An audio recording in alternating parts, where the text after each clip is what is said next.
छात्र छात्री मैंने समस्त को स्नेहर अभिनंदन। आज आलोच्य विषय हूँ सीतया वनगमनम। यही विषय मु सामान्य आलोकपात करुछि। महर्षि वाल्मीकिर अमर लेखनी निःसृत आदिकाव्य रामायण समग्र समाज पाई नूतन दिग्दर्शन। रामस्य अयनम रामायणम अर्थात मर्यादा पुरुषोत्तम रामचंद्रंकर जीवन गाथा उक्त काव्य वर्णना करा जाइथिबारु उक्त काव्यर नाम रामायण रखाजिबार यथार्थ रही। रामचरित उपरे आधारित रामायण काव्य भारतीय जनजीवन को जुग जुग धरी अतुलनीय भातृप्रेम, महनीय प्रतिभक्ति तथा अनाबिल पुत्र स्नेह आदर्श अनुप्राणित करि आसुछि। रामायण भारतीय मानक पई प्रेरणार मूल उत्स। महर्षि वाल्मीकि एकदा गंगा नदी रे स्नान करुथिबा समय तांको सम्मुखरे कंच दंपत्ति क्रीड़ारत थिबा समय एक व्याधर स्वर कंच स्वरबिद्ध होई प्राणत्याग कला।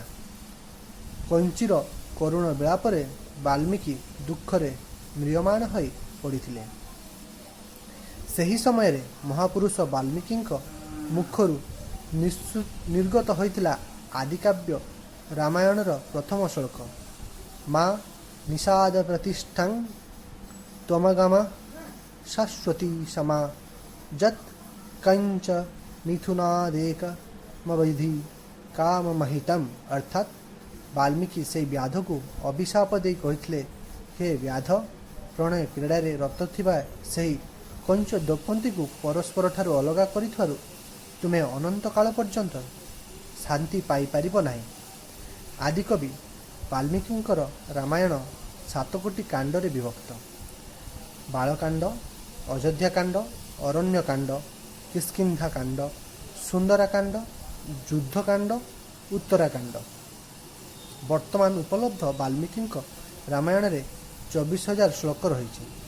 रामायण भारतीय संस्कृति और सभ्यतार एक जीवंत स्मृति। रामायण जुग जुग धरी एठारे वर्णित प्रत्येक चरित्र को अनुसरण करने को प्रेरणा दे आसी। आम 10म श्रेणी पठित सीताया वनगमनम रामायणर अयोध्याकांडरू संगृहीत एक मर्मस्पर्शी उपाख्यान। एथिरे कनकनंदिनी सीतांकर प्रतिभक्तिर पराकाष्ठा प्रकटित।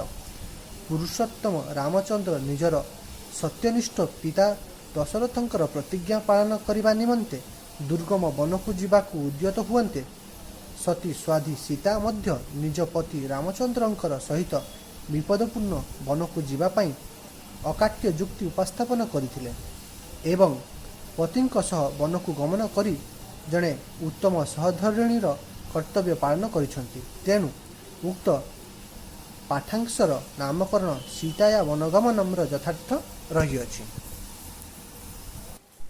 प्राक सूचना पर प्रथम श्लोकटी को मु अध्ययन करुच्ची, तो माने ध्यान सहकारे शुण एवं तापरे प्रथम श्लोकर व्याख्या करिबा। प्रथम श्लोक होउछि प्रविवेशात् रामस्तु सुवैष्म सुविभूषितम् प्रोहुष्ट जनसंपूर्ण ह्रिया किंचिद बांगमुखम। तो यही श्लोकर अर्थ होउछि यापर रामचंद्र लज्जारे टिके तोलकू मुह करी आनंदित जनगणरे परिपूर्ण तथा सुसज्जित होइतिबा निज प्रकोष्ठ को प्रवेश कले। तो या जदि प्रथम रु जदि बुझिबा चेष्टा करिबा व्याख्या करिबा ताहले कौशल राजदरबार चूड़ांत निष्पत्ति है श्रीरामचंद्र अयोध्या सिंहासन रे अभिषिक्त हेबे। एणु अयोध्या नगरी विचित्र साजसज्जारे तथा आनंद कलहल मुखरित। प्रत्येक नागरिक अफुरंत आनंदरे आत्महरा। सेमाने श्रीरामंक स्वागत संबर्धना लक्ष्य नहीं निज निज सुसज्जित गृहरे निकटरे समावेत होइछन्ति। एही समय रे रामचंद्र लज्जारे तळकू मुह करी गृह मध्य प्रवेश कले। तांक श्रीमुख विषादपूर्ण होइथिबार लक्षित हेउथला। कैकेयी महाराजा दशरथ को जो वर प्रदान करथिले ପ୍ରଦାନ କଲେ ସେହି ବିଷୟରେ ସୀତାଙ୍କୁ ଜଣାଇବାର ଥିଲା ତାଙ୍କର ଲକ୍ଷ୍ୟ।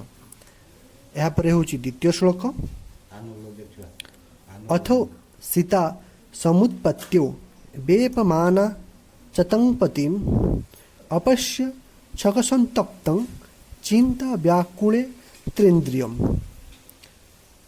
ଏହାର ଯଦି ଶ୍ଲୋକର ଯଦି ଅର୍ଥ ଦେଖିବା, ଶ୍ଲୋକର ଅର୍ଥ ହେଉଛି ଏହାପରେ ସୀତା ଥରି ଥରି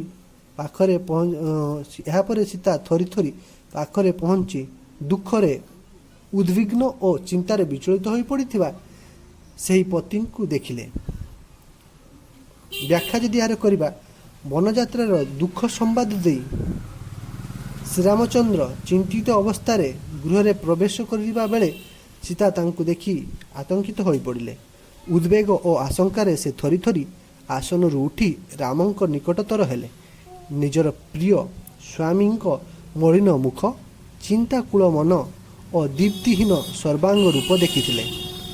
ଏଠାରେ ସ୍ୱାମୀଙ୍କ ଦୁଃଖରେ ସୀତା ଅସ୍ଥିରତା ପ୍ରକାଶ କରି ଉତ୍ତମ ସହଧର୍ମିଣୀର ଆଦର୍ଶ ପରମ୍ପରା ସୃଷ୍ଟି କରିଛନ୍ତି। ତ ପ୍ରଥମ ଦୁଇଟା ଶ୍ଲୋକ ଆଜି ଆମେ